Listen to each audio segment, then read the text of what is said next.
ओम नमो भगवते वासुदेवाय नमः। हरे कृष्णा।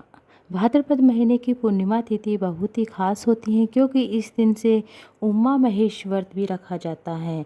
पितृपक्ष यानी पितृपक्ष शुरू हो जाता है और भाद्रपद पूर्णिमा के दिन ही श्री सत्यनारायण भगवान की पूजा करके श्री सत्यनारायण भगवान की कथा का श्रवण किया जाता है। कथा सुननी चाहिए। इस दिन व्रत रखने से भक्तों के जीवन में सारे दुख जो भी होते हैं, दुख दरिद्रता कष्ट संकट पीड़ा, जीवन में सुख समृद्धि आती है और कष्टों का नाश होता है, परेशानियों का नाश होता है। सत्यनारायण भगवान की कृपा से सभी मनोकामनाएं पूर्ण होती है। भाद्रपद पूर्णिमा के शुभ अवसर पर नदी तालाब सरोवर कुंड में स्नान करने से विशेष लाभ की प्राप्ति होती है, पुण्य की प्राप्ति होती है। पूर्णिमा तिथि को चंद्रमा अपनी 16 कलाओं से युक्त होता है, 16 कलाओं से परिपूर्ण होता है। इसलिए इस दिन व्रत रखकर रात को चंद्रमा देवता को अर्घ्य देकर पूजा करके व्रत का पालना किया जाता है। साधु भाद्र पूर्णिमा के दिन भगवान विष्णु के साथ साथ महालक्ष्मी की पूजा की जाती है, अर्चना की जाती है। साथ ही इस दिन भगवान शिव और माता पार्वती का भी पूजन किया जाता है। बहुत ही विशेष आराधना अर्चना की जाती है क्योंकि इस दिन उमा महेश व्रत भी किया जाता है। इस दिन व्रत रखने से भक्तों को भगवान शिव और माता पार्वती का आशीर्वाद प्राप्त होता है।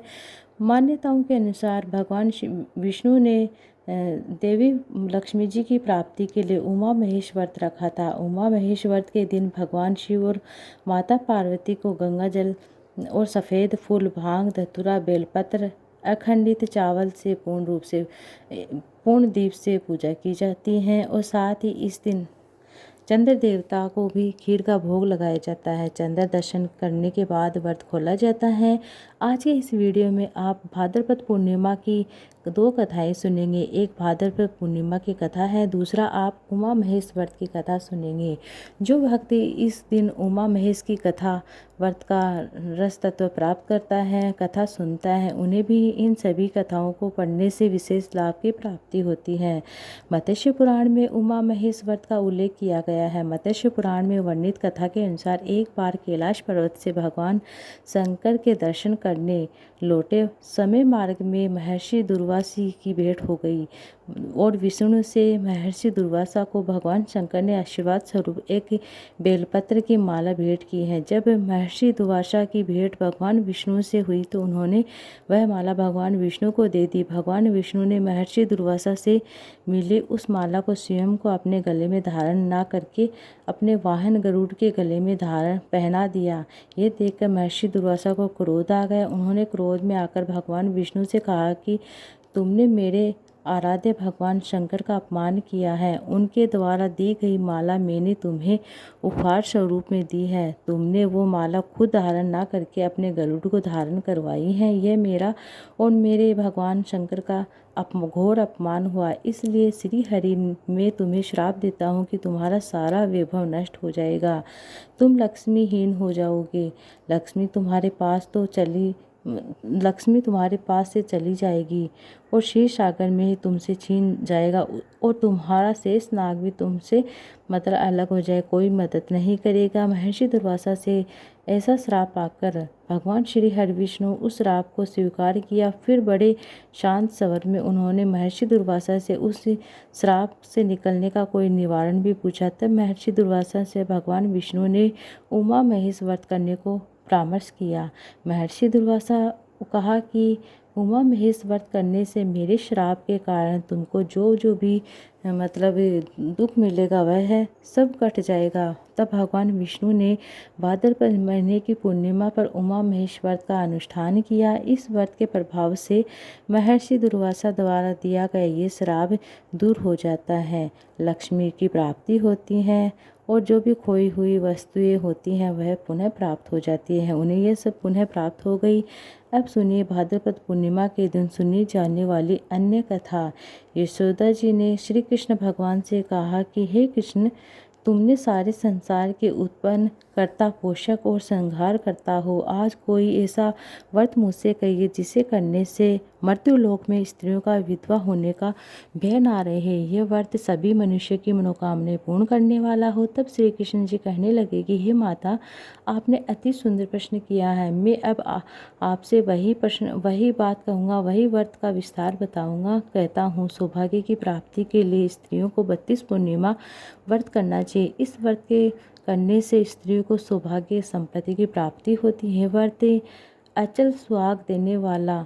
और यशोदा जी कहने लगी, हे कृष्ण, सबने पहले इस व्रत को किसने किया? सबसे पहले इस मृत्युलोक में किसने किया था? इस व्रत में कौन सी कथा सुनी जाती है, पढ़ी जाती है? और इसके विषय में सविस्तार पूर्वक बताइए, मुझसे कहिए। तब भगवान श्री कृष्ण कहने लगे कि इस भूमंडल में एक अत्यंत ही प्रसिद्ध राजा चरहास में पाली और अनेक प्रकार के रत्नों से परिपूर्ण क्रांति नाम का एक नगरी थी। वह धनेश्वर नाम का एक ब्राह्मण था और उसकी पति अति सुशील थी और स्वरूप भी थी। दोनों ही उस नगरी में बड़े प्रेम के साथ रहते थे। घर में धन धान्य की कोई कमी नहीं थी। उनके बड़ा ही एक दुख था कि उनके कोई संतान नहीं थी। अपनी संतान की कामना के लिए उसने व्रत भी रखे थे, भगवान की पूजा करता था। दुख से वह बहुत दुखी रहता था। एक समय बड़ा तपस्वी योगी उस नगर में आया। वह योगी उस ब्राह्मण से सभी के घर में भिक्षा लेने जाता है। ब्राह्मण के घर छोड़कर अन्य सभी में भिक्षा लेता है, भोजन करता है। रूपवती से वह भिक्षा नहीं लेता है। उसी योगी ने एक दिन रूपवती से भिक्षा ना लेकर किसी दूसरे घर में भिक्षा ली तो गंगा किनारे जाकर भिक्षा में मिले अन्न को प्रेम पूर्वक खा रहा था, पा रहा था। धनेश्वर ने योगी का यह सब कार्य किसी प्रकार से देख लिया। अपनी भिक्षा के अनादर से दुखी होकर धनेश्वर योगी से बोलता है, हे महात्मा, आप सभी घरों में भिक्षा लेने के लिए जाते हैं, परंतु मेरे घर भिक्षा लेने आप क्यों नहीं आते हैं? इसका क्या कारण है? योगी महाराज कहने लगे कि संतान के घर की भीख पतियों के अन्न के तुल्य होती है। जो पापियों का अन्न खाता है वह खुद भी पापी हो जाता है, क्योंकि तुम संतान रहित हो, तुम्हें संतान नहीं, इसलिए पतित हो जाने पर डर से मैं तुम्हारे घर भिक्षा लेने नहीं आता हूँ। धनेश्वर ये बात सुनकर बहुत दुखी होता है। हाथ जोड़कर योगी के पैरों में गिर जाता है। बड़े विनती स्वर में कहने लगता है, हे महाराज, अगर ऐसा है तो आप मुझे पुत्र प्राप्ति का कोई उपाय तो बताइए। आप तो सर्वज्ञ हैं, मुझ पर अवश्य ही कृपा करेंगे। धन की सुख की मेरे कोई कमी नहीं, परंतु मैं संतान न होने के कारण अत्यंत दुखी हूँ।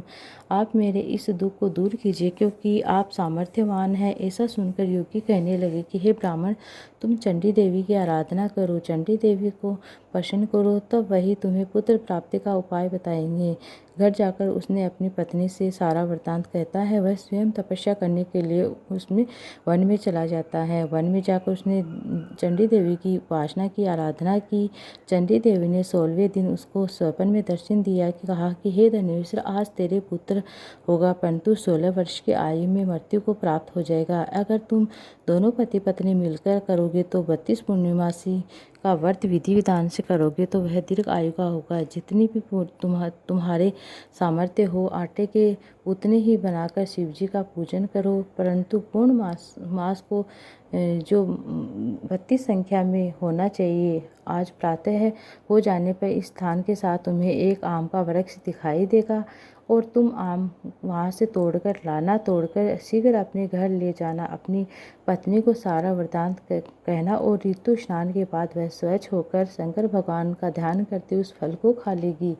तब शंकर भगवान की कृपा से उससे गर्भ ठहरेगा। तब वह ब्राह्मण प्रातः काल उठा। उसने उस स्थान के पास आम एक वृक्ष देखा जिस पर एक अत्यंत सुंदर आम था, फल लगा हुआ था। उस ब्राह्मण ने आम के वृक्ष पर चढ़कर उस फल को तोड़ने का प्रयास किया, परंतु फल नहीं टूटा और परंतु वृक्ष कई बार प्रयास किया और उसने ब्राह्मण को बहुत चिंता हुई कि विघ्न विनायक गणेश जी की यह वंदना करने लगा कि हे दयानिधि, अपने भक्तों के विघ्नों का नाश करने वाले, उन्हें मंगल कार्यों का मंगल कार्यों को करने वाले, दुष्टों का नाश करने वाले, रिद्धि सिद्धि के दाता आप मुझ पर कृपया करके इतनी शक्ति दे कि मैं अपनी मनोकामना को पूर्ण कर सकूं। इस पर गणेश जी महाराज प्रार्थना उनकी स्वीकार कर लेते हैं। गणेश्वर शीघ्र ही वृक्ष पर चढ़ता है, उसे अति सुंदर आम पा लेता है, उसे तोड़ लेता है, घर में जाकर अपनी पत्नी को देता है। पत्नी के कहे अनुसार उस फल को खा लेती है। पति के कहे अनुसार कुछ ही महीने के बाद वह गर्भवती होती है। देवी की कृपा से उसे एक अत्यंत सुंदर पुत्र हुआ, जिसका नाम उन्होंने देवीदास रखा। देवीदास का जब देवदास से बड़ा होता है तो वह अपने मामा के साथ काशी पढ़ने के लिए चला जाता है। काशी में उन दोनों ने एक दुर्घटना घटी, जिस कारण धोखे से देवीदास का विवाह हो जाता है। देवीदास ने कहा कि वह अल्पायु का, परंतु फिर से जबरन उसका विवाह करा दिया। कुछ समय के बाद काल उसमें प्राण लेने वाले होते हैं, लेकिन ब्राह्मण दंपति 32 पूर्णिमा का व्रत करती है, इसलिए काल उसका कुछ भी नहीं बिगाड़ पाते। इस कथा के अनुसार सच्चे मन से पूर्णिमा के दिन व्रत रखने वाले के सभी कष्ट दूर होते हैं, कष्टों से मुक्ति मिलती है, दीर्घायु होती है, सभी की मनोकामनाएं पूर्ण होती हैं। और पूर्णिमा के दिन श्री सत्यनारायण भगवान की व्रत कथा अवश्य सुननी चाहिए, पढ़नी चाहिए। सत्यनारायण भगवान की कथा का सूर्यास्त से पहले पहले सुन लेनी चाहिए। सत्यनारायण भगवान को भोग लगाएं, पंचामृत से तुलसी दल अवश्य डालें और फिर आप आटे घी का दीपक बनाकर आप दीप तैयार करें और आटे की जो भूनकर जो पंजीरी बनाई जाती है उसका भोग लगाया जाता है प्रसाद स्वरूप में।